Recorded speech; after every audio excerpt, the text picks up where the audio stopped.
আসসালামু আলাইকুম ওয়া রাহমাতুল্লাহি ওয়া বারাকাতুহু। নাহমাদুহু ওয়া নুসাল্লি আলা রাসূলিহিল কারীম, আম্মা বা'দ। আউযু বিল্লাহি মিনাশ শাইতানির রাজীম। বিসমিল্লাহির রহমানির রহিম। রব্বি জিদনি ইলমান, রব্বি জিদনি ইলমান, রব্বি ইয়াসসির ওয়া লা তু'আসসির ওয়া তাম্মিম বিল খায়র। রব্বি ইশরাহ লি সাদরি ওয়া ইয়াসসির লি আমরি ওয়াহলুল উকদাতাম মিন লিসানি ইয়াফকাহু কাওলি। যাক, দীর্ঘ এক সপ্তাহ পর আপনাদের সামনে উপস্থিত হতে পেরে আল্লাহর অশেষ মেহেরবানি এবং শুকরিয়া আদায় করছি। আজকে আমরা প্র্যাকটিস অফ মেডিসিনের যে বিষয়টি পড়ব, আমি সেই বিষয়টি নিয়েই আপনাদের সামনে কথা বলছি। ল্যারিঞ্জাইটিস, এবং আমরা ল্যারিঞ্জাইটিস নিয়ে আলোচনা করব এবং ব্রঙ্কাইটিস, এই দুটো নিয়ে আলোচনা করব। তো আমরা ইতিপূর্বেই জেনেছি বা শুনেছি যে যার মধ্যে আইটিস শব্দটি যুক্ত থাকে তার মানে ওই জায়গার প্রদাহ। তো আমি আর কথা না বাড়িয়ে সোজা স্ক্রিনে চলে যাই, তাহলে আমার মনে হয় যে আপনাদের দেখাতে বা বোঝাতে সুবিধা হবে। আমি চলে যাচ্ছি।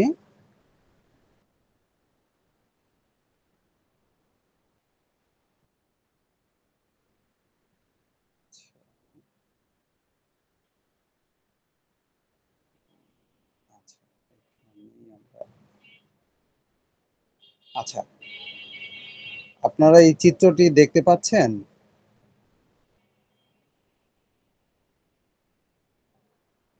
যে একটু রেসপন্স করবেন। আমার মানে আমি যে স্ক্রিনটা শেয়ার করেছি, স্ক্রিনটা কি আপনারা দেখতে পাচ্ছেন? জি স্যার, দেখা যাচ্ছে। স্পষ্ট দেখা যাচ্ছে। আচ্ছা, ঠিক আছে। প্রথমে আমরা অ্যানাটমি জেনে নেই, তারপরে আমরা যদি পড়ি তাহলে আমাদের সুবিধা হবে। ঠিক আছে? এখানে এই চিত্রটাই আজকে আসলে পড়া, ধরেন যে এই চিত্রটাই আমাদের আজকের পড়ালেখা। তো আমরা মনে করেন যে এটা হচ্ছে যে রেসপাইরেটরি সিস্টেম আছে না, শ্বসনতন্ত্র, শ্বাস প্রশ্বাস গ্রহণ করি, ছেড়ে দেই, এই যে সিস্টেম, এই সিস্টেমের দুটো রোগ নিয়ে আমরা আজকে কথা বলবো। তো প্রথমেই আমরা যদি আসি, প্রথমে আমরা শ্বাস নিই কিসের মাধ্যমে? কেউ কি একটু শেয়ার করবেন? এই ছবি দেখে বলেন যে আমরা কিভাবে শ্বাস নিই, তারপরে আমি মানে যাচ্ছি। এটা আমি আরেকটু বড় করে, হ্যাঁ, এখন দেখা যাচ্ছে তো?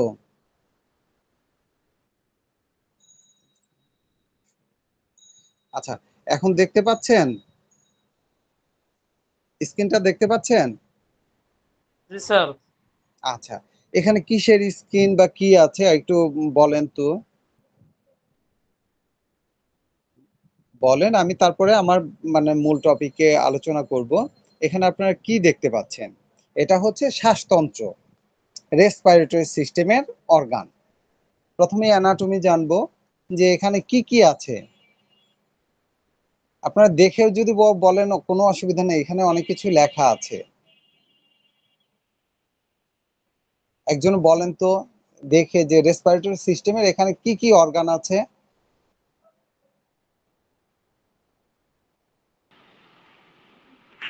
আসসালামু আলাইকুম স্যার। লেরিংস, ওয়ালাইকুম আসসালাম। জি। লেরিংস, ট্রাকিয়া, হুম। লাংস। আচ্ছা, হ্যাঁ, সুন্দর বলেছেন। এখানে আসলে আর একটা মানে সফট প্যালেট আছে। আচ্ছা, হ্যাঁ, আর প্যালেট আছে। আর কি আছে? টাং আছে না? আচ্ছা, টাংটা এখানে হ্যাঁ, কিন্তু রেসপিরেটরি সিস্টেমের যে অর্গান সেটা হচ্ছে যে আগে যা বলা হয়েছিল সেটাই। আচ্ছা, আমরা একদম প্রথম থেকে ধরি যে প্রথমে নাক এবং মুখ আছে না, নোজ, মাউথ, তারপরে বাক্কাল ক্যাভিটি অর্থাৎ মুখের যে খোলা অংশ, তারপরে কি অংশ আছে? নাকের নেজোফ্যারিংস, তারপরে হচ্ছে ল্যারিংস, তারপরে হচ্ছে টাকিয়া, তারপরে হচ্ছে ব্রঙ্কিয়াল ট্রি হচ্ছে এই যে সাদা রিং এর মতো দেখা যাচ্ছে, দেখতে পাচ্ছেন? হ্যাঁ, এই রিং এর নিচে দেখেন গাছপালার মতো একটা অংশ আছে না, মনে হয় এর অনেকগুলো ব্রাঞ্চ, একটা উল্টা দিকে একটা গাছের আকৃতি ধারণ করেছে, মনে হচ্ছে? জি স্যার। আচ্ছা, এই গাছের আকৃতি বলেই একে ব্রঙ্কিয়াল ট্রি বলা হয়, মানে গাছের মতো দেখতে অনেকটা, তাই না? যে এটাকে যদি উল্টা করে ধরি তাহলে আমাদের কাছে মনে হবে যে একটা মূল গাছ বা কাণ্ড তার ডালপালা ছড়িয়ে রেখেছে। তো এই সবগুলোই হচ্ছে আমাদের রেসপিরেটরি সিস্টেমের অর্গান। তো আমরা প্রথমে অ্যানাটমিটা জানবো, নোজ, মাউথ, নেজোফ্যারিংস, এরপরে ল্যারিংস, তারপরে টাকিয়া, ঠিক আছে? তো আমরা আজকে পড়বো আসলে ল্যারিংজাইটিস আর ব্রঙ্কাইটিস, এই দুইটা ডিজিজ নিয়ে পড়ালেখা করব। তো আমাদের অ্যানাটমিটা জানা থাকলে ভালো হয়। তো ব্রঙ্কাইটিসের পরে কি? ট্রাকিয়া হচ্ছে এই যে গোল গোল মাঝখানে রিং, এর পরের অংশটুকু হচ্ছে এই ব্রাঞ্চগুলোই হচ্ছে ব্রঙ্কিয়াল ট্রি। আর ব্রঙ্কিয়াল ট্রির আরো ক্ষুদ্রতম অংশ যেখানে শেষ হয়েছে লাংসে, সেটা কি? অ্যালভিওলি, বায়ুকুঠুরি, ঠিক আছে? এবার তো অ্যানাটমিটা জানা হলো, যে আমরা মোটামুটি জানতে পারলাম না যে মানে রেসপিরেটরি সিস্টেমের সাথে কি কি অঙ্গ জড়িত। এরপরে আরো আমি বলি, এখানে লাংস আছে, লাংসের মধ্যেও আমাদের পড়ার অনেক কিছু আছে। লাংসের ধরেন যে বাম পাশের লাংসটা হচ্ছে দুইটা পার্টে বিভক্ত, দেখতে পাচ্ছেন? এটাকে বলা হয় ফিশার, এই যে কালো একটা চিহ্ন দিয়ে আলাদা করে না, এই চিহ্নটাকে ফিশার বলা হয়। অর্থাৎ এটাকে, যেহেতু হার্ট, এই যে মাঝখানের যে খোলা অংশ দেখতে পাচ্ছেন, মাঝখানে খোলা অংশ, এখানে সাধারণত হার্ট বসে থাকে। দুই লাঙের মাঝখানে একটা খোলা অংশ দেখতে পাচ্ছেন? জি স্যার। হ্যাঁ, এখানেই হার্টের অবস্থান, লাংসের ঠিক মাঝামাঝিতে। এবং যেহেতু বাম পাশে বেশি থাকে, সেই কারণে বাম লাংসটা একটু লম্বা আকৃতির হয় এবং দুটো ফিশার, দুটো লোব, মানে একটা ফিশার দুটো লোব, মাঝখানে একটা কাটা অংশ, দুইটা লোব মানে দুইটা খণ্ড থাকে। ঠিক একইভাবে ডান পাশের লাংসটা দুইটা ফিশার, তিনটা লোব বা তিনটা খণ্ড বা রিজিয়ন বা বিভাজনে ভাগ করা থাকে। এই, আচ্ছা, আমরা তার পরের অংশ দেখি। এখানে হচ্ছে আমরা এই যে ল্যারিংজাইটিস যেটুকু বলেছি না, ল্যারিংসের যে অংশ, এই অংশটা যদি মাঝখানে কাটা হয় তাহলে দেখতে যেমন হবে, এখানে আছে ওপেন ভোকাল কর্ড, দেখতে পাচ্ছেন? ভোকাল কর্ড হচ্ছে এই যে আমি যে কথা বলছি, এখানকার মাধ্যমে, এই জায়গা বা এই স্বরযন্ত্রের মাধ্যমেই আমরা কথা বলে থাকি।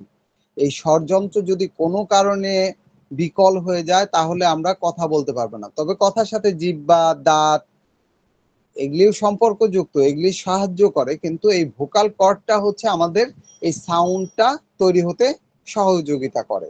নিচের অংশে আছে এটা ক্লোজ অবস্থায় বা বন্ধ অবস্থায়, উপরে ওপেন, ওপেন বা খোলা অবস্থায় আছে। আচ্ছা, এবার দেখেন ল্যারিংজাইটিস, মানে এই অংশে যদি কখনো প্রদাহ হয়, কারো যদি ইনফ্লামেশন হয় বা প্রদাহ হয়, তাহলে সেটাকে কি বলা হয়? ল্যারিংজাইটিস। এখন বুঝেছেন? মুখের শেষ অংশ এবং টাকিয়া এর মাঝামাঝি যে অংশ, যেখানে আপনার ভোকাল কর্ড থাকে, ট্রাকিয়ার প্রথম অংশ যেখানে শুরু হয়েছে এবং মুখের শেষ অংশ মিলিত হয়েছে, এই জায়গাটাই হচ্ছে ল্যারিংস। এই জায়গার প্রদাহই হচ্ছে ল্যারিংজাইটিস। আমি খুব সহজ করে, মানে এত সংজ্ঞা এত করে না, খুব সহজ করে বোঝাচ্ছি, আপনারা বুঝতে পেরেছেন? এই যে লেখা আছে নিচে, ইনফ্লামেশন অফ ল্যারিংস, এই ল্যারিংসের এই অংশটুকু, এই যে নিচে কাটা অংশটুকু, এটুকুর প্রদাহই হচ্ছে ল্যারিংজাইটিস। আর বাংলা ধরেন যে মুখ গহ্বর প্রদাহ বলা যেতে পারে। এবার আমাকে স্যার একজন হ্যাঁ বলেন। স্যার লেরিংসের সাথে যদি স্যার ফেরিংসটা একটু আমাদেরকে ফেরিংস ফেরিংসটা একটু দেখাই দিতেন। আচ্ছা, ল্যারিংস ফ্যারিংস টাকিয়া এগুলি একটার পর একটা মানে সংযুক্ত। হ্যাঁ, এই পাশে দেখেছেন এই যে রিং রিং অংশ, এই যে মাঝখানে সাদা সাদা, আমরা ওই যে মুড়মুড়া, এগুলি খেতে মুড়মুড়া লাগে, গরু খাসি জবাই করলে জি আমরা খেয়েছি না, এটা জি হচ্ছে স্যার। টাকিয়া। আচ্ছা, এই জি ল্যারিংস স্যার। এর পরের অংশটাই হচ্ছে ফ্যারিংস। ল্যারিংস এর পরের অংশ ফ্যারিংস। এখানে থাইরয়েডের লেখা আছে না, থাইরয়েড কার্টিলেজ, মূলত এই জায়গাতে হচ্ছে থাইরয়েড জি স্যার। গ্ল্যান্ডের নাম শুনেছেন? থাইরয়েড গ্ল্যান্ড, থাইরক্সিন জি অনেকেই স্যার। ওষুধ খায় যাদের থাইরয়েডের সমস্যা, অ্যালোপ্যাথিক। আমরা তো আমাদের ট্রিটমেন্ট করি। তো এই জায়গাতেই দুটো গ্ল্যান্ড থাকে, সেটা হচ্ছে থাইরয়েড গ্ল্যান্ড। ঠিক আছে। আর ল্যারিংস এর পরের অংশ ওই যে ফ্যারিংস, ল্যারিংস ফ্যারিংস এগুলো একটার সাথে আরেকটা মানে খুব কাছাকাছি অঙ্গ, অর্গান। দেখতে পাচ্ছেন এই যে এখানে অবশ্য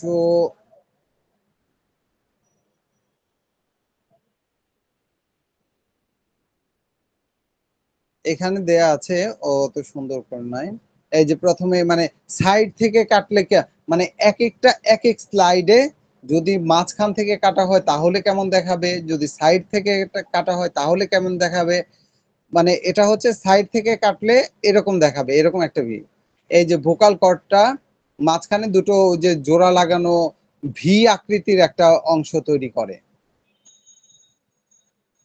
আর এই যে দুইটা দাগ দেখতে পাচ্ছেন, ল্যারিংস যে লেখা আছে, এই পুরো অংশটাই হচ্ছে ল্যারিংস।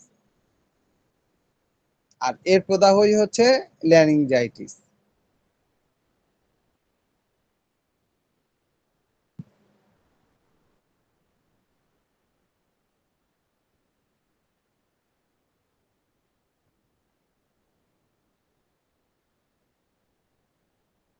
এখানে ওই সংজ্ঞাটা, ল্যারিংজাইটিসটা কি তার সংজ্ঞা এখানে দেয়া হয়েছে।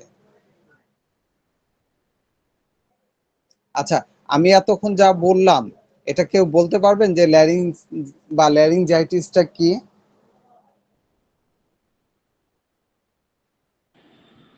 আচ্ছা আমি ল্যারিংসের এই যে প্রদাহ হয় ল্যারিংস, ল্যারিংস হলো স্যার স্বরযন্ত্র বা স্বর, জি ভোকাল কর্ড যেটা, সেটা যদি প্রদাহিত হয় বা ইনফ্লামেশন হয় তখন সেটা বলে ল্যারিঞ্জাইটিস। না, এটা ভুল। মানে ভোকাল কর্ড যদি ইনফ্লামেশন হয় তাহলে সেটা ল্যারিংজাইটিস না। ল্যারিংজাইটিসটা হচ্ছে মানে ল্যারিংজাইটিসের একটা অংশ হচ্ছে ভোকাল কর্ড। আমি ছবিটা আবার দেখাই। ওই যে এই যে এইখানে বড় করে এই মাঝখানের অংশ হচ্ছে ভোকাল কর্ড, উপরে এবং নিচে মাঝামাঝি হচ্ছে আপনার ভোকাল কর্ড। ওই যে একটা দাগ দেয়া আছে দেখতে পাচ্ছেন, ল্যারিংজাইটিস, এই যে ল্যারিংস লেখা আছে, এই পুরো অংশটাই হচ্ছে, এই পুরো অংশেই যদি প্রদাহ হয় আমাদের গলা ভেঙে যায় না, আমরা বলি না অসুস্থ হলে আমরা গলা ভেঙে যায় বলি, আমাদের স্বর যন্ত্র আক্রান্ত হয়, ওর পার্শ্ববর্তী অংশগুলো আক্রান্ত হয় বলে আমরা কথা বলতে পারি না, কথা ফিস ফিস করে বলি। এই ল্যারিংজাইটিসের আক্রান্ত হওয়ার কারণেই আমরা আমাদের অবস্থাটা এমন হয় যে আমরা দেখা যাচ্ছে যে ফিস ফিস করে কথা বলছি, কথা বের হচ্ছে না, কথা বলতে কষ্ট হচ্ছে, গলা ব্যথা হচ্ছে, এই অবস্থা হয় কি না? এইটা হচ্ছে ওই মনে করেন যে সাইন সিমটম, এই ল্যারিংজাইটিসের সাইন সিমটম একটা, ওই যে কথা বলতে না পারা, গলা ব্যথা হওয়া।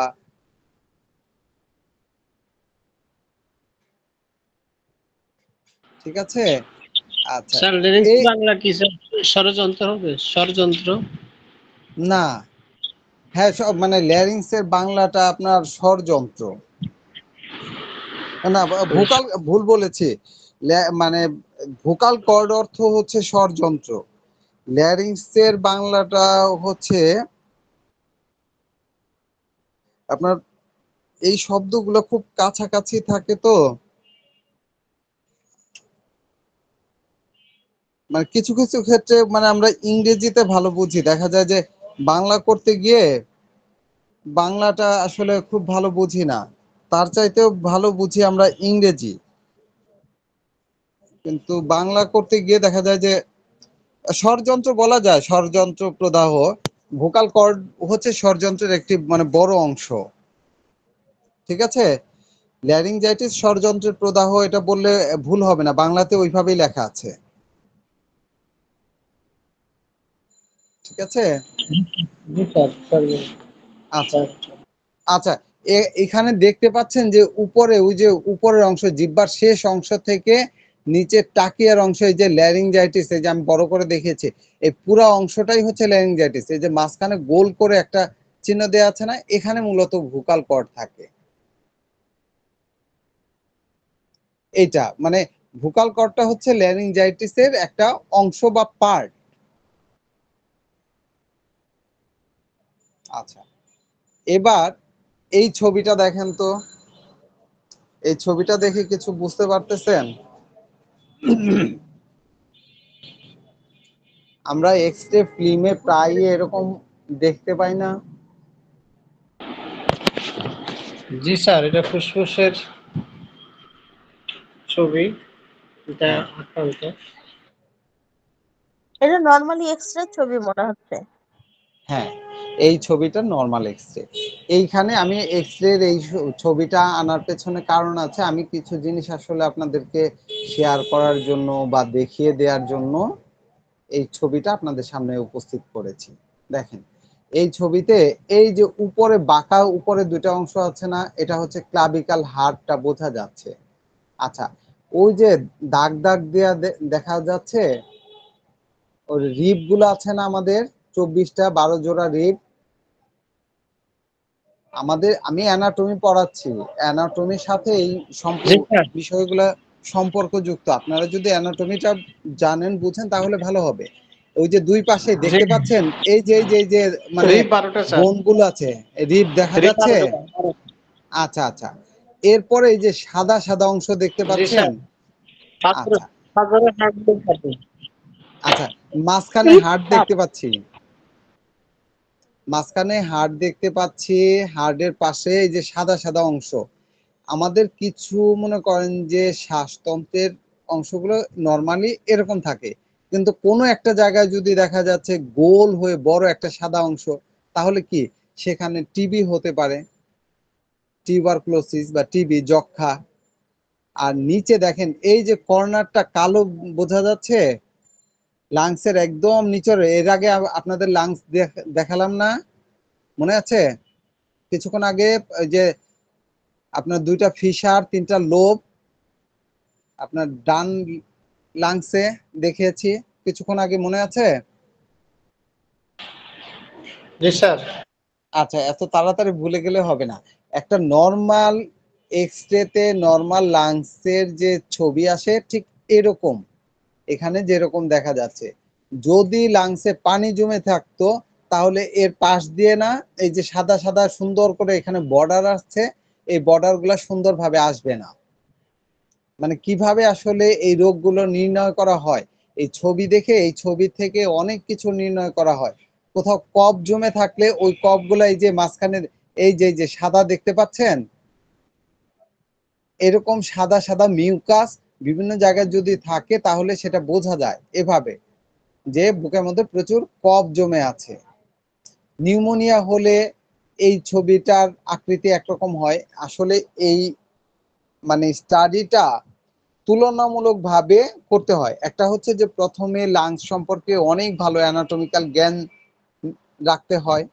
এরপরে আপনার পাশাপাশি বিভিন্ন ডিজিজের যে ছবিগুলো আছে, এক্স-রে গুলো একটার সাথে আরেকটা কম্পেয়ার করে তারপরে সেই ছবিগুলো চিনে নিতে হয়।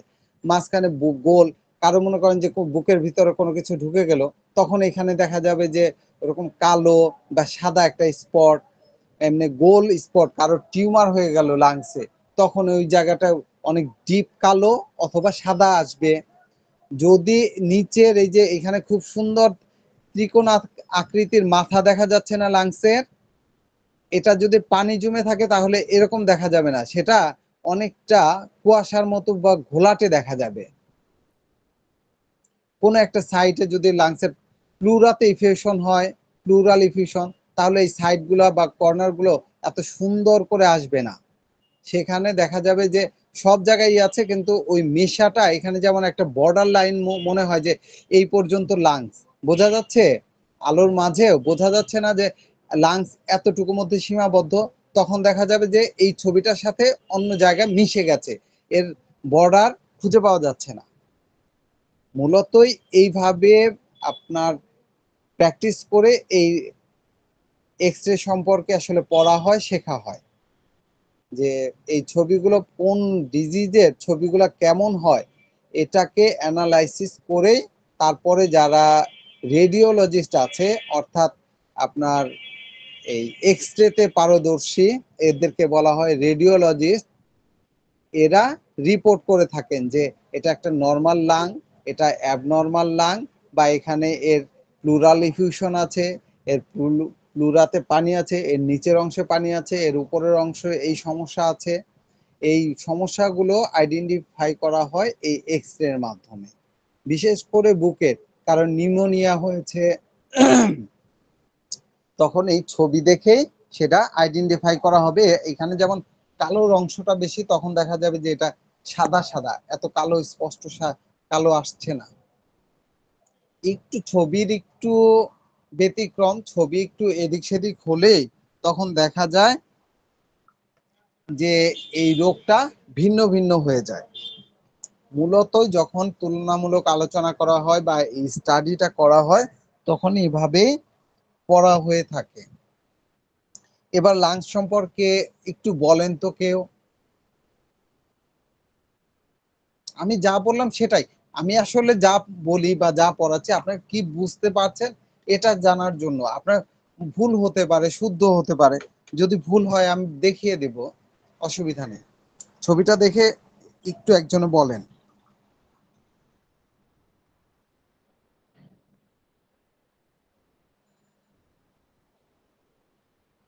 এটা আজকে আমার পড়ারই অংশ, বাইরের কোনো কিছু না।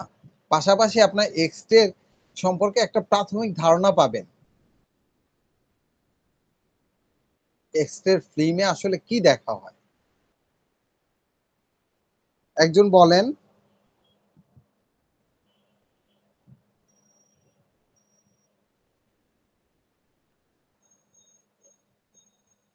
কি কেউ কোনো কিছুই বলছেন না যে? আচ্ছা, আমি আগে সামনে এগিয়ে যাই। আসলে লজ্জা বা সংকোচের কিছু নেই, এটা একটা নর্মাল এক্স রে, মানে নর্মাল বুকের ছবিগুলো এরকম হয়। অ্যাবনর্মাল কয়েকটা যদি পাশাপাশি রেখে দেখানো যেত তাহলে ডিজিজ গুলা বুঝাতে সহজ হতো। আচ্ছা, এবার আসেন আমরা কি কি পড়বো আজকে। ল্যারিংজাইটিস আর ব্রঙ্কাইটিস, এই দুইটা, এই ছবিটার মধ্যে আমার পুরো পড়াটা আমি দুইটা ডিজিজের পড়াই এখানে নিয়ে আসতে পারবো। লাংসের এই জায়গাটা, এখানে কি কি আছে, কি কি অর্গান বা কি লেখা আছে, একজন একটু পড়ে শোনাম তো আমাকে। দেখতে পাচ্ছেন?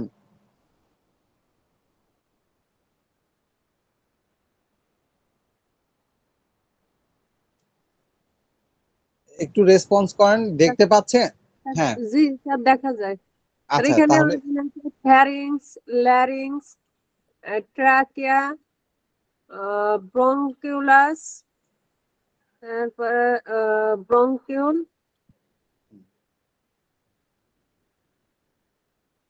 আর কইছে তো এগুলো তো। এক্সেস মিউকাস, হ্যাঁ, তারপরে ব্রঙ্কিওল, অ্যালভিউলি বা ইয়ার স্পেস। নিচের ট্যাসেল ভিলি, আচ্ছা তারপর ব্রঙ্কিউল, এক্সেস মিউকাস। আচ্ছা, ঠিক আছে। এবার আমরা মানে আমাদের মূল পড়াটা মানে আমি যেভাবে আসলে পড়াচ্ছি এভাবে কি বুঝতে পারছেন না? ওই যে মানে বইয়ে যেভাবে টানা মানে সংজ্ঞা দেওয়া আছে সেভাবে আমি সহজ স্যার করে ওটা আসলে বোঝা যাচ্ছে স্যার।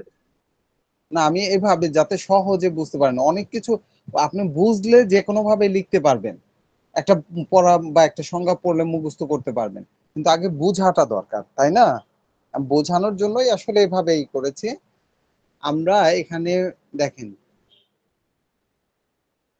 ফ্যারিংস, ফ্যারিংস হচ্ছে দেখেন ওই যে মুখের ঠিক প্রথম অংশটাই হচ্ছে ফ্যারিংস। আমরা এর আগে পড়েছি ল্যারিংজাইটিসটাই আজকে আমরা পড়ব, ভোকাল কর্ড সহ তার উপরের ফ্যারিংসের নিচের অংশ এবং ট্রাকিয়ার উপরের অংশ, এর মাঝামাঝি অংশটাই হচ্ছে ল্যারিংস। এর প্রদাহকেই ল্যারিংজাইটিস বলে। আচ্ছা, ট্রাকিয়া হচ্ছে এই যে রিং রিং যে অংশগুলো আছে পাইপের মতো, এটা হচ্ছে ট্রাকিয়া। এই যে ট্রাকিয়া, এটা একটা এক ধরনের পাইপ, মানে মোটা একটা পাইপ, যার মাধ্যমে আমরা শ্বাস প্রশ্বাস গ্রহণ করে থাকি।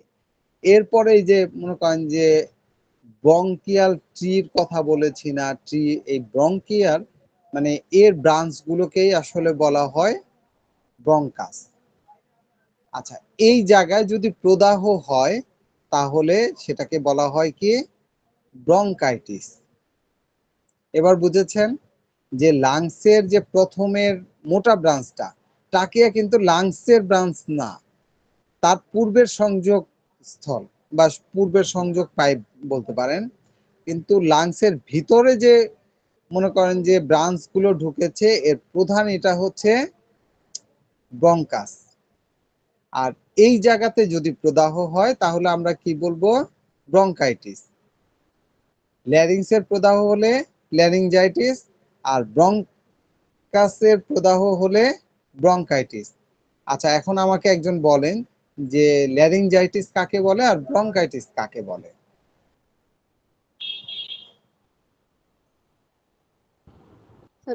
ল্যারিংসের প্রদাহ হলে তাকে ল্যারিংজাইটিস বলে, আর জি ব্রঙ্কাসের প্রদাহ হলে তাকে ব্রঙ্কাইটিস বলে। হ্যাঁ, মানে আমরা সহজ করে বুঝি। এবার তো বুঝলাম যে এই জায়গায় যদি প্রদাহ হয় তাহলে সেটাকে কি বলবো, ব্রঙ্কাইটিস। আচ্ছা, তো এইখানে প্রদাহ হলে কি কি সমস্যা হয়? ল্যারিংসের প্রদাহ হলে আপনাদের কয়েকটা কথা বলেছি যে তার প্রধান সাইন সিমটমটা হচ্ছে গলার স্বর ভঙ্গ হতে পারে, গলা ব্যথা হতে পারে, তাই না? কথা বলতে কষ্ট হবে, খেতে ঢোক গিলতে কষ্ট হবে। ল্যারিংজাইটিসের ক্ষেত্রে আমাদের এই সমস্যাগুলো হয় প্রধানত। এখন বলেন তো কি কি সমস্যা হয় ল্যারিংজাইটিসের ক্ষেত্রে? গলা প্রধান যে ব্যথা হবে, কথা বলতে হ্যাঁ কষ্ট হবে। হ্যাঁ, গলার স্বর ভেঙে যাবে, এর সাথে জ্বর থাকতে পারে, জ্বর জ্বর ভাব থাকতে পারে। আর পার্শ্ববর্তী আক্রান্ত হচ্ছে টনসিলাইটিস বা টনসিলের প্রদাহ হতে পারে। ল্যারিঞ্জাইটিসের সাথে সাথে টনসিলাইটিস দেখা দিতে পারে, যেহেতু এর কাছাকাছি, খুব কাছাকাছি হতে এক জায়গা থেকে আরেক জায়গায় আক্রান্ত হতে পারে। আচ্ছা, ওটা রেখে দিলাম। এবার ব্রঙ্কাইটিস, ব্রঙ্কিয়াল টি যদি প্রদাহ হয় তাহলে আমাদের সমস্যা কি হবে? প্রথম যে সমস্যা, সেই সমস্যাটা হচ্ছে যে আমাদের মিউকাস জমা হবে, কাশি হতে পারে, বুক ব্যথা হতে পারে।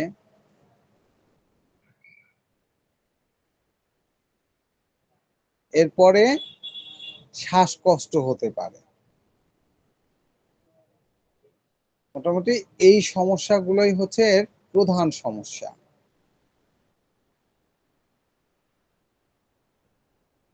আচ্ছা, তাহলে ব্রঙ্কাইটিসে কি কি সমস্যা হতে পারে বলেন তো?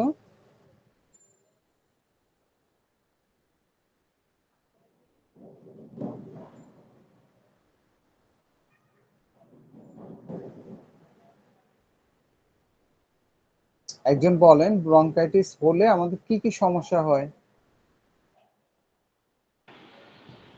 স্যার ব্রঙ্কিয়াল অ্যাজমা হতে পারে। ব্রঙ্কিয়াল অ্যাজমা হতে পারে। আর তারপরে অ্যাজমা অর্থ কি? শ্বাসকষ্ট। জি, ব্রঙ্কিয়া অ্যাজমা বলতে ব্রঙ্কাইটিসের যদি কারণে শ্বাসকষ্ট হয় সেটা হচ্ছে ব্রঙ্কিয়াল অ্যাজমা। জ্বর হতে পারে, জ্বর জ্বর ভাব থাকতে পারে, জ্বর হতে পারে। হ্যাঁ, এরপরে আর কি হতে পারে? কাশি হতে পারে না?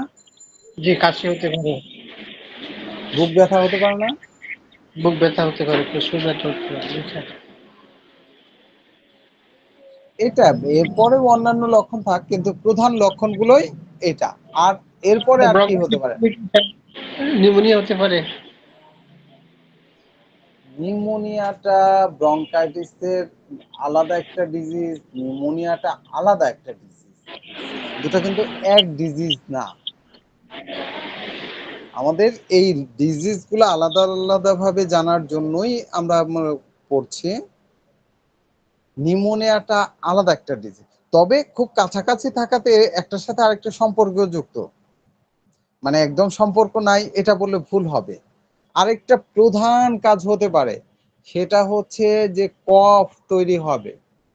এখানে প্রচুর পরিমাণে মিউকাস, আমি দেখাচ্ছি, এই যে এক্সেস মিউকাস দেখতে পাচ্ছেন, এই যে মানে সবুজ সবুজ অংশ, এটা একটা পাইপ লাইন, এটা ভর্তি হয়ে যেতে পারে মিউকাসে। মিউকাসে ভর্তি হওয়ার কারণে কি হবে? আমরা শ্বাস প্রশ্বাস নিব, সেই শ্বাস প্রশ্বাস নিতে কষ্ট হবে। আর কষ্ট হলে একটা রাস্তা যদি বন্ধ হয়ে যায় তখন কি সেদিক দিয়ে বাতাস আসা যাওয়া করতে পারবে? পারবে না। যার কারণে আমরা ওই যে শ্বাসকষ্টে ভুগবো। আর মানে কফ উঠে আসতে পারে, কফ আটকে যেতে পারে, কফ ড্রাই হয়ে যেতে পারে। দেখেন এই যে নিচে গোল গোল অংশ দেখতে পাচ্ছেন অ্যালভিওলি, এটা হচ্ছে বায়ু কুঠুরি। আমরা যে শ্বাস নেই সেটা লাংসের মধ্যে এখানে যে জমা হয়, এবং এখানে গিয়ে গ্যাসীয় এক্সচেঞ্জের মাধ্যমে ব্লাড থেকে অক্সিজেন বা এই যে বাতাসে আমরা যে বাতাস নেই, শ্বাস নেই, তার থেকে অক্সিজেন রক্তে যায়, এবং রক্ত থেকে কার্বন ডাই অক্সাইড এখানে এক্সচেঞ্জ বা বিনিময় হয়ে সেটা রক্তে ফিরে আসে, এবং এখান থেকেই এই রক্তগুলো আবার হার্টে যায়। বিশুদ্ধ রক্ত হার্টে গিয়ে সেটা সারা দেহে ছড়িয়ে পড়ে। এখন এটা প্রদাহিত হলে কি হবে? কাজটা সঠিকভাবে হতে পারবে? পারবে না। দেখেন এই বায়ু কুঠুরিগুলো দেখতে পাচ্ছেন, মাঝখানে একটা মধ্যে ওই যে সবুজ সবুজ মিউকাস দেখতে পাচ্ছেন, এগুলো হচ্ছে কফ। কফ জমে আছে, এই জন্য আমাদের লাংস হলে বারবার কাশি হয় না এবং শ্বাস নিতে কষ্ট হয় না। এই জায়গাগুলো, এই স্পেস গুলো বা খোলা জায়গাগুলো এই এই কফ বা মিউকাসে ভরে যায়। ভরে যত বেশি ভরে যাবে আমাদের কষ্টটা তত বাড়বে।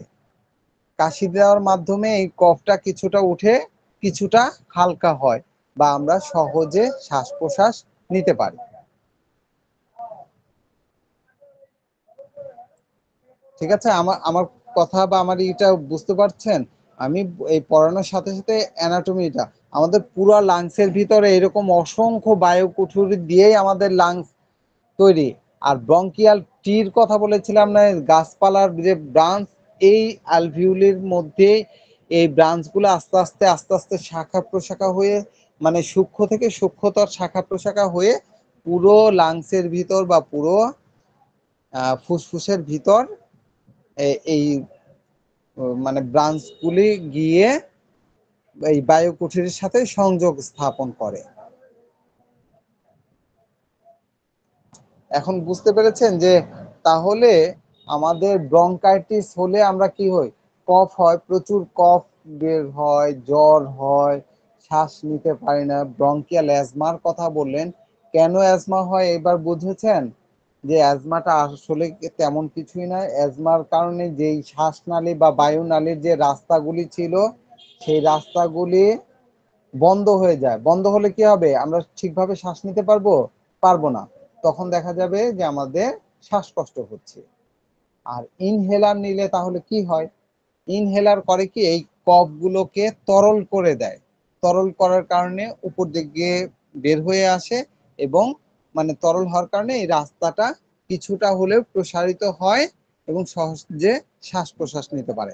একদম বন্ধ ছিল, কিন্তু ইনহেলারের কারণে সেই রাস্তা কিছুটা খুলে যাওয়ার কারণে শ্বাস প্রশ্বাসটা, সে বন্ধ শ্বাস প্রশ্বাস আবার পুনরায় চালু হয়। পুরো মেকানিজম, লাংসের মেকানিজমটা এবার বোঝা গেছে? জি স্যার। হ্যাঁ, না আমি যা বললাম আমার কথাটা বুঝতে পারছেন? আমাদের পড়া এটাই, মানে এটাও আপনার বইয়ের মধ্যে যদি ওই যে সংজ্ঞা আকৃতিতে বলেন তাহলে ভিন্ন ভিন্ন হবে। আমি সহজ করে যেভাবে বুঝেন বা যেভাবে আমি বুঝাতে পারি আমি সেভাবে, হতে পারে যে আমার বুঝটা এভাবে যদি না ই করে বলেন যে না আমি ওই যে সংজ্ঞা দেখে দেখে এই দেখে দেখেই ই করবো, তার চেয়ে আমি পাশাপাশি অ্যানাটমিটা দেখিয়ে দিচ্ছি, আপনার এর ফিজিওলজিটা দেখাচ্ছি, পাশাপাশি ডিজিজ বা প্যাথোলজি কি কি আছে সেটাও এর সাথে, মানে এই ছবি দিয়েই সেটা বুঝিয়ে দেওয়ার চেষ্টা করছি। এখানে বুঝতে কারো কোনো অসুবিধা আছে বলেন?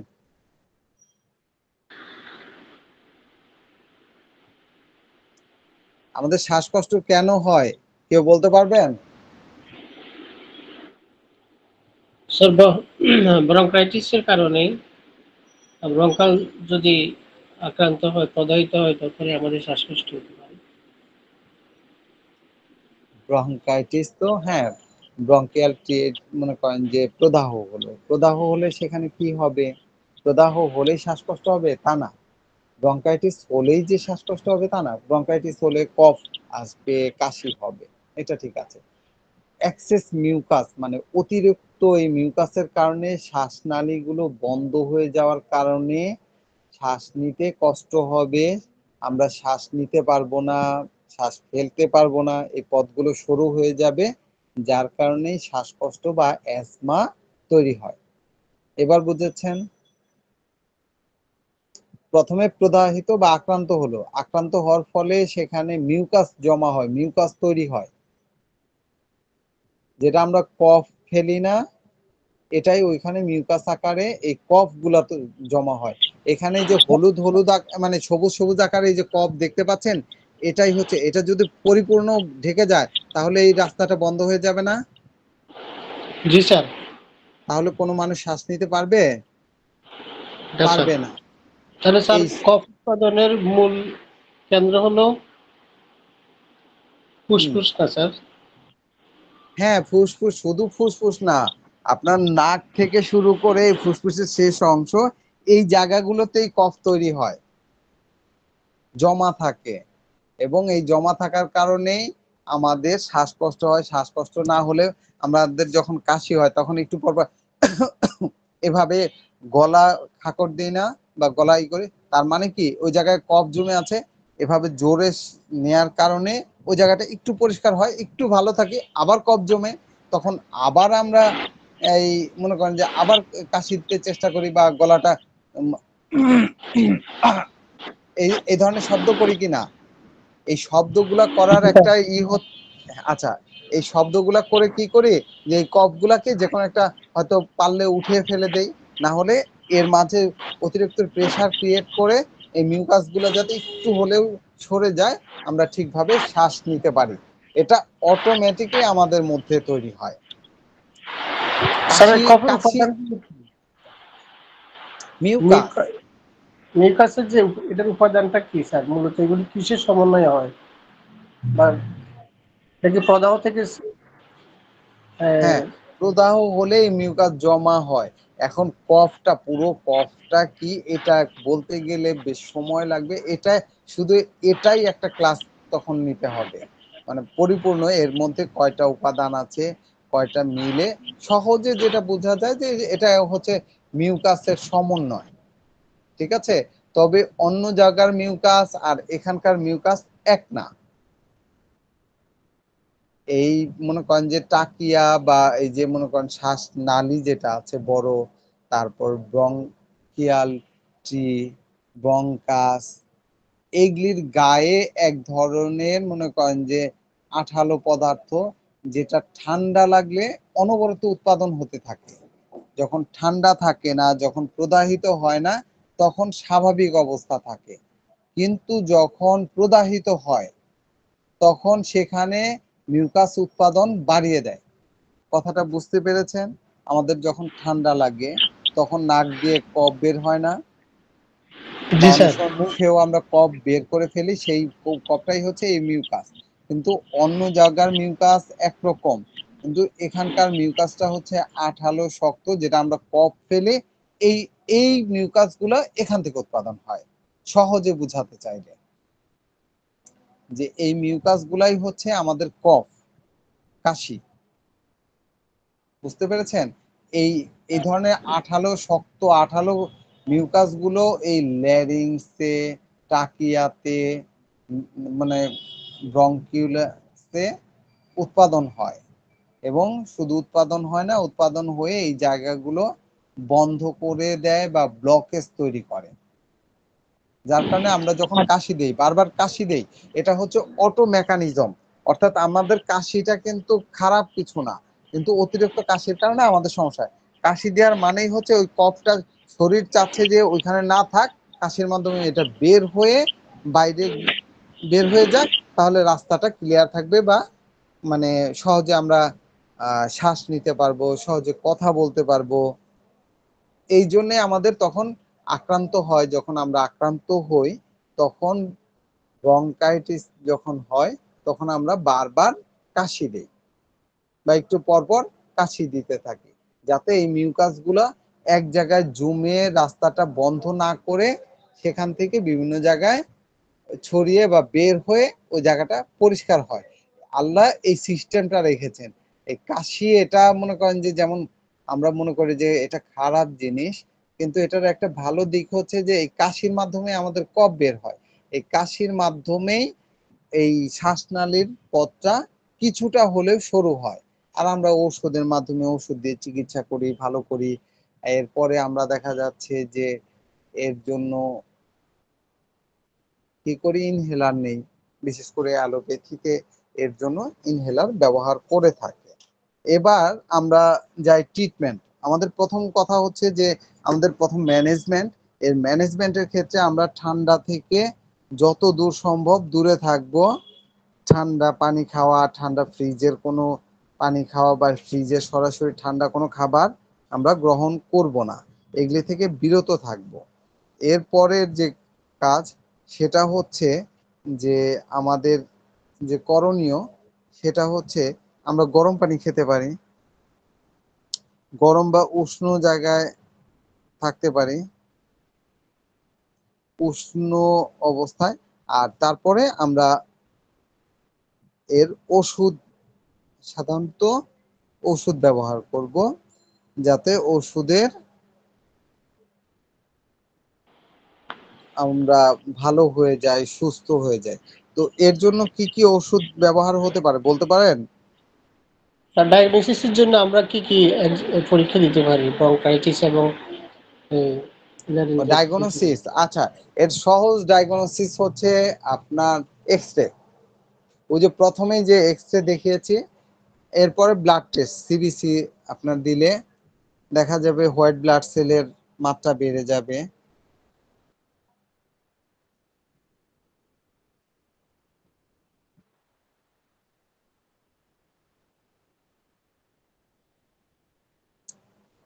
আচ্ছা, কি মেডিসিন দেয়া যায় বলেন?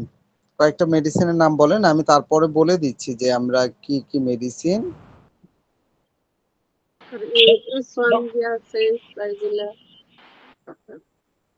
যে স্যার ব্রায়োনিয়া স্পঞ্জিয়া হ্যাঁ, এন্টিমটাটা ব্রায়োনিয়া, স্পঞ্জিয়া খুব, হ্যাঁ, কমন মেডিসিন, খুব ভালো মেডিসিন।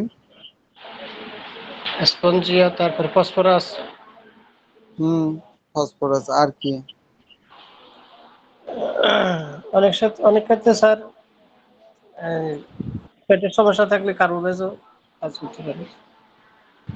আচ্ছা, কার্বোফেজ আসতে পারে। কার্বোফেজ আমরা কম ব্যবহার করি। আমরা প্রধানত ধরেন অ্যাকোনাইট, প্রথমেই আমরা কি ব্যবহার করি? অ্যাকোনাইট ব্যবহার করি না একদম প্রথমেই। তারপর ব্রায়োনিয়া ব্যবহার করি, বেল ব্যবহার করতে পারি, ব্লাটা ব্যবহার করতে। প্রদাহ থাকলে আমরা বেলটা অনেক সময় আসে লক্ষণ ভেদে। তারপরে আর কি ব্যবহার করতে পারি? ব্লাটা ওরিয়েন্টালিস ব্যবহার করি। স্যার এটার তো নাম শুনছি আর কি। নাম শুনেছে, আর্সেনিক, জি হিপারসালফ, জি স্যার। সালফার। জি আর কি ব্যবহার করতে পারে? স্পঞ্জি একটা সুন্দর অ্যান্টিমটার। জি স্যার বাচ্চাদের বলছিলেন। ক্ষেত্রে বাচ্চাদের ক্ষেত্রে অ্যান্টিমটার খুব ভালো একটা মেডিসিন। এরপরে এই ধরনের বাচ্চাদের ক্ষেত্রে মনে করেন যে ক্যালকেরিয়া ফস, হোমিও বা বায়োকেমিক খুব ভালো কাজ করে। জাস্টিসিয়া ব্যবহার করে অনেকে। আর কি মেডিসিন হতে পারে?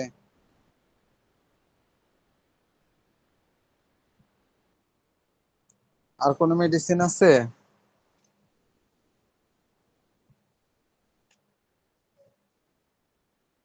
কোস্টিকাম ব্যবহার করি গলার স্বরযন্ত্র যদি ভেঙে যায়।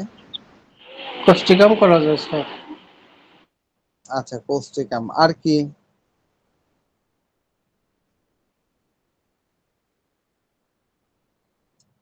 তবে মানে এই পীড়ার যদি আমরা ভাবি ফল দেখি কি হতে পারে, মানে ভাবি ফল মৃত্যু হবে এমন না, কিন্তু কষ্ট হয়। শ্বাসকষ্ট হতে পারে। এই রোগীরা ভোগার কারণে তাদের অনেক কষ্ট হয়। এটা ব্রঙ্কাইটিসের ক্ষেত্রে রোগীর যে সহজে মৃত্যু হয় তা না, তবে আরো জটিল অবস্থা তৈরি হতে পারে ওর সাথে সাথে। দীর্ঘদিন যদি এটা চলতে থাকে কাশির কারণে, তখন ফুসফুসে, লাংসে নিউমোনিয়া হতে পারে। আরো আপনার অন্যান্য রোগ এর সাথে সম্পৃক্ত হতে পারে। এই জন্য আমাদের লক্ষণ অনুসারে চিকিৎসা দিতে হবে। আর যদি শুষ্ক কাশি হয় তখন আমরা অ্যাসপেনসিয়া কথা শুনতে পারি, কিন্তু যদি কফ হয়, তখন কি? হ্যাঁ, শুষ্ক কাশি হলে ব্রায়োনিয়াতে শুষ্ক কাশি আছে। জি আরো অনেক মেডিসিনে শুষ্ক কাশি আছে। আমরা নাম ধরে এই রোগের জন্য এই ওষুধটা দিবে এমন না। আমাদের লক্ষণের সাথে যখন মিলবে তখন সেই ওষুধটাই আমরা অ্যাপ্লাই করব। আর কোনো অবস্থাতেই রোগীকে কি করব না, ঠান্ডা পানি সাজেস্ট করব না, যতটুকু সম্ভব গরম পানি সাজেস্ট করব। আরো একটা জিনিস, যদিও মাদার অনেকে পছন্দ করে না, তারপরেও আমি বলছি যে যেমন জাস্টিসিয়া মাদার অনেকে দিয়ে থাকে, এই জাস্টিসিয়া মাদারটা যদি স্বাভাবিকভাবে দেন যতটুকু কাজ করবে তার চেয়ে গরম পানির সাথে দিলে বেশি কাজ পাওয়া যায়। আপনার ব্লাটা দেয়, Blatta orientalis, Blatta americana, Blatta মেডিসিনটাও যদি গরম পানির সাথে দেয়া যায় অনেক ভালো, শ্বাসকষ্টের ক্ষেত্রে অনেক ভালো কাজ করে। স্যার গরম পানি নাকি ওষুধের নষ্ট করে? ওষুধের ক্রিয়া নষ্ট করে, হ্যাঁ। সেটা যদি অধিক গরম হয়, আপনার আমরা হট ওয়াটার আর ওয়ার্ম ওয়াটার এই দুইটা বুঝেন? একটা জি হচ্ছে স্যার। হট ওয়াটার আর একটা জি ওয়ার্ম। স্যার, বুঝি। আচ্ছা, জি, হট একটা হলো, ওয়াটারে এটা হলো সেটা হলো গরম, আর একটা হলো উষ্ণ। হ্যাঁ, একটা হচ্ছে হ্যাঁ ফুটন্ত গরম, হট ওয়াটার। আর উষ্ণ গরম যেটা হচ্ছে যে এমনি ঠান্ডা না, কিন্তু আমরা খেতে পারবো, সামান্য গরম। আমরা সাধারণত ওষুধটা সামান্য গরম পানিতে দেই, যেটা ওষুধের ক্রিয়া খুব একটা নষ্ট করে না, বরঞ্চ এই গরম পানির সাথে এই কিছু কিছু ওষুধ, সব ওষুধ না, খুব ভালো কাজ দেখায়। একটা হচ্ছে যে ওষুধের ক্রিয়াও হয়, যেমন বায়োকেমিক ওষুধগুলোর পরে যদি গরম পানি খাওয়ানো যায় তাহলে ওষুধের ক্রিয়া অনেক বেশি দেখা যায়, কারণ এটা অ্যাবজর্ব হয় বেশি। ওটা টিস্যু সল্ট গুলা খাওয়ার পর যদি গরম পানি, গরম দুধ খাওয়ানো যায় রোগীকে, তাহলে এই টিস্যু সল্ট মানে দেহে অ্যাবজর্ব হয় খুব তাড়াতাড়ি এবং খুব দ্রুত রেজাল্ট দিয়ে থাকে।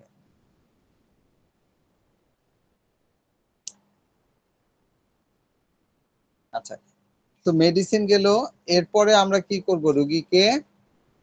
এরপরে রোগীকে আমরা সাধারণত চেষ্টা করব যে ঠান্ডা জায়গা থেকে দূরে রাখা, পুষ্টিকর খাদ্য খাওয়ানো, বাইরে বা অন্য জায়গায় ঘোরাফেরা যতটুকু সম্ভব বাড়িতে রাখতে চেষ্টা করব এবং লক্ষণ অনুসারে চিকিৎসা দিব। ঠিক আছে? তো এই হচ্ছে আমাদের ইয়ে।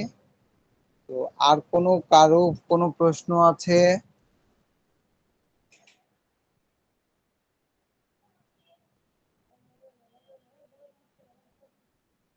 এখানে অবশ্য আরেকটা ইয়ে আছে, ব্রঙ্কাইটিস এবং নিউমোনিয়ার পার্থক্য।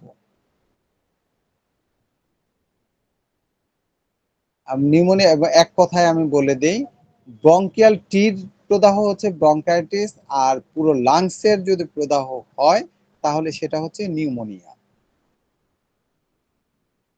মানে এক কথায় ব্যাখ্যা দিয়ে অনেক কিছু বোঝানো যাবে। এই যে লাংসে এরকম হয়, তখন এক্সরেতে এরকম ফুটো ফুটো দেখা যায় যদি এটা বেশি দিন আক্রান্ত হয়। আর এখানে নীল এবং লাল যে ব্লাড ভেসেল গুলো দেখতে পাচ্ছেন, এখানেই ব্লাড গুলো গ্যাসীয় এক্সচেঞ্জ হয়, অক্সিজেন এবং কার্বন ডাইয়ের বিনিময় হয়ে থাকে। আমি এর আগে যে কথাগুলো বলেছি।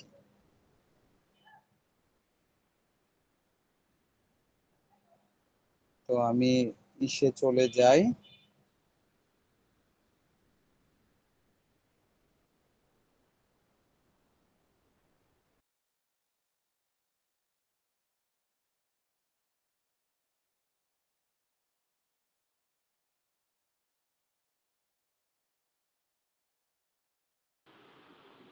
আসসালামু আলাইকুম, সবাইকে ভালো আছেন?